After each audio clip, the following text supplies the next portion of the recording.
खाली आलू भर के सब्जी बनाला और कुछ नहीं। हाँ नहीं बनाए। अरे बाप हो बाप, मनो आलू ना बनेबू तो का बनेबू? कोटा हो। हाँ माँ जी, वो तो और अच्छा लगला।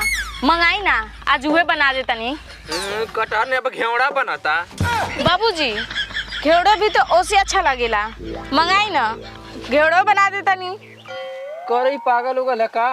ए हमार देशवा के माई है, जोन बात तोने बना के खा, हमार कपार मत खा।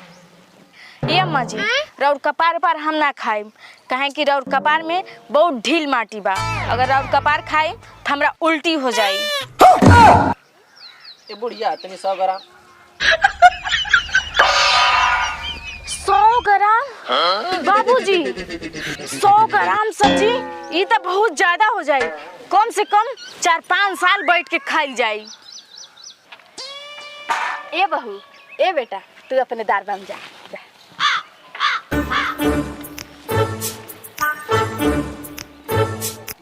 दरबा का होला?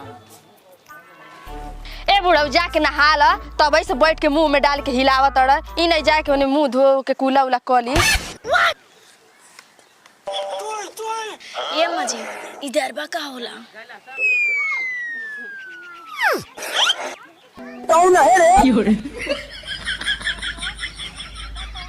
अम्मा जी, बताइए ना दरबा का मतलब क्या होला?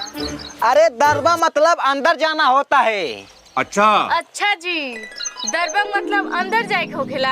हाँ अच्छा सुनो, जाओ वाटर लेके आओ। अच्छा ठीक बा, लेके आओ तनी। अरे हम जननी की अनपढ़ होई, इतना अनपढ़ होई ई ना जननी। ई वाटर का होला? कहीं ऐसा नहीं ना कि टमाटर मंगना है?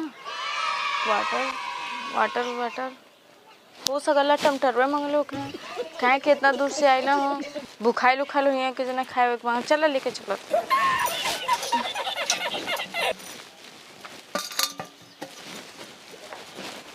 ए जी, ई ली अपन वाटर। वाटर?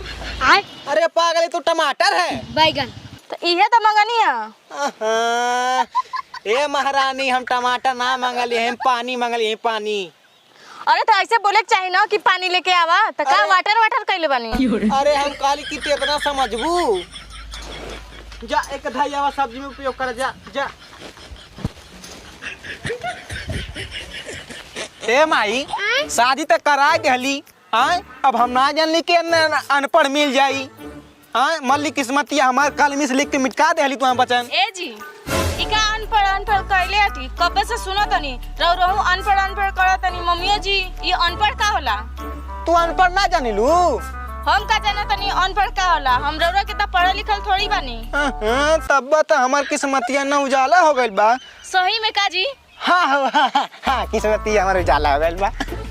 ए भगवान, काम कपड़ा पर पटकली। कपड़ा पटक अपन।